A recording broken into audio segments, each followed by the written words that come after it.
Hey everyone, welcome back to Portal of Wisdom. I'm back today with another story for you. So if you are new to the channel, like and subscribe and click that little post notification bell so you get alerted when I post new videos.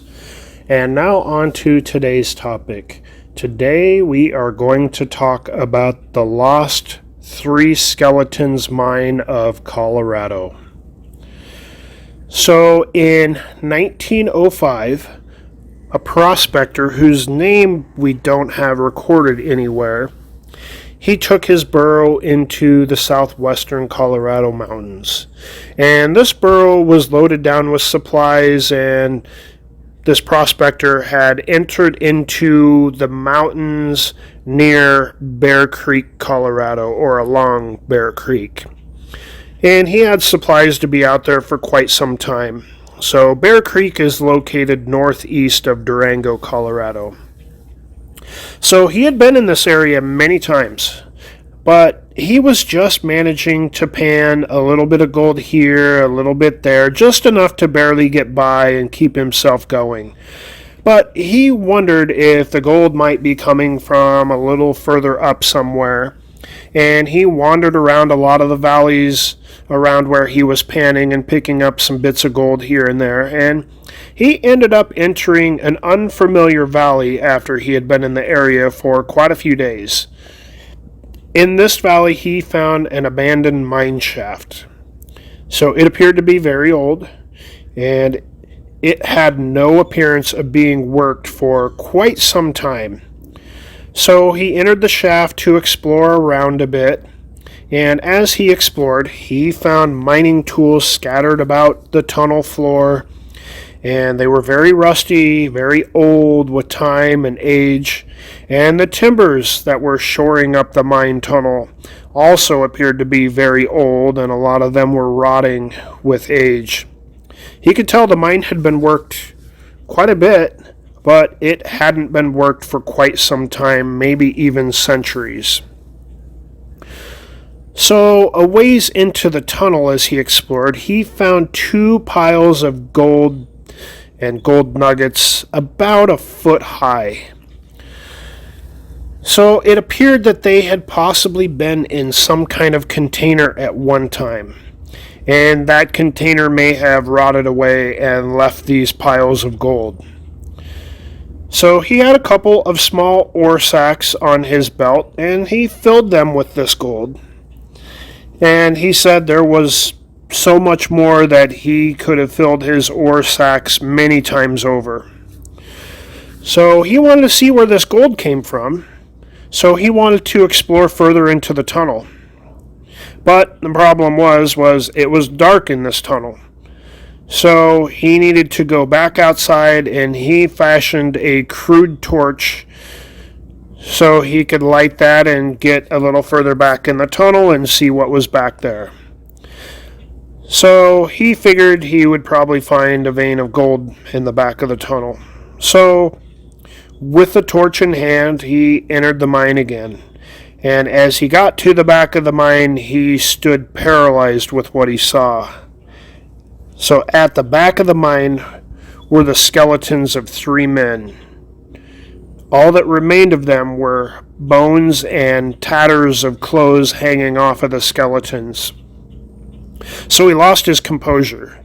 He decided to leave for Durango and sell the gold that he already collected and return later for more gold when he was a little bit more composed and could explore a little bit more. So once in Durango, he sold the gold that he collected from the mine, and people, of course, asked him, hey, where is this mine and where did you get this? So he would share no details about the actual location of the mine, but he spared no details when it came to the mine shaft and the encounter with the skeletons and the piles of gold. So he gave a lot of description of the mine itself, just wouldn't tell people where it was that he found this mine. So he then purchased some more mining supplies, and he headed off toward Bear Creek. And it seems people may have tried to follow him, but they weren't able to follow him for too far. But it appeared maybe they followed him off towards Bear Creek, and he may have been able to lose them at some point. But after that, it was said no one saw him. So it was said that the townspeople that followed him lost him at this point, and no one ever saw him again. So many years later, someone found a campsite in the Bear Creek area that had a skeleton. And it was not far from the trail in the area, and the supplies at the campsite seemed to point to this old prospector and what he had purchased in town. So it was believed that this was this prospector. So when the old prospector was found, the story didn't end there. In May of 1918, a man named Pedro Martinez wandered into Durango. He was questioned about how he came about a quantity of gold that he had. He said he was hunting in the Bear Creek area, and he stumbled across an abandoned mine with piles of gold on the floor. And he said it also contained 3 skeletons in the back of the mine. So it seemed to match the same details that the old prospector had given in 1905. So some local businessmen, they tried to convince Pedro to lead them to the mine, but he convinced them that he felt the mine was haunted and he didn't want to go back there. But it was noticed that there was a few more times that Pedro did return to town, and he always had some gold with him to sell. So it appeared that he did go back to the mine at least a couple more times. So the last time Pedro Martinez returned to town in 1918, he was sick from the 1918 influenza epidemic, and it was said that he died a couple weeks later, and he had never revealed the location. So by this point, the mine was being called the 3 Skeletons Mine. So in the summer of 1938, a sheep herder came into Durango with a coffee can of gold in exchange for money. So a few people familiar with the gold that Pedro Martinez had brought into town, they thought that it looked very similar. So the sheep herder said that he found the gold near Bear Creek in an old abandoned mine with rotting timbers and rusted old mining tools and 3 skeletons in it. So some local entrepreneurs then approached this sheep herder and offered him a large sum of money if he would lead them to the old mine. So he went ahead and agreed, and he led them into the mountains near Bear Creek. So as they neared the area of the mine, the sheep herder appeared disoriented, or he possibly had changed his mind. So the group threatened to do away with him if he did not lead them to the mine. So that night, under the cover of darkness, the sheep herder gathered his belongings and he escaped into the night, never to be seen again.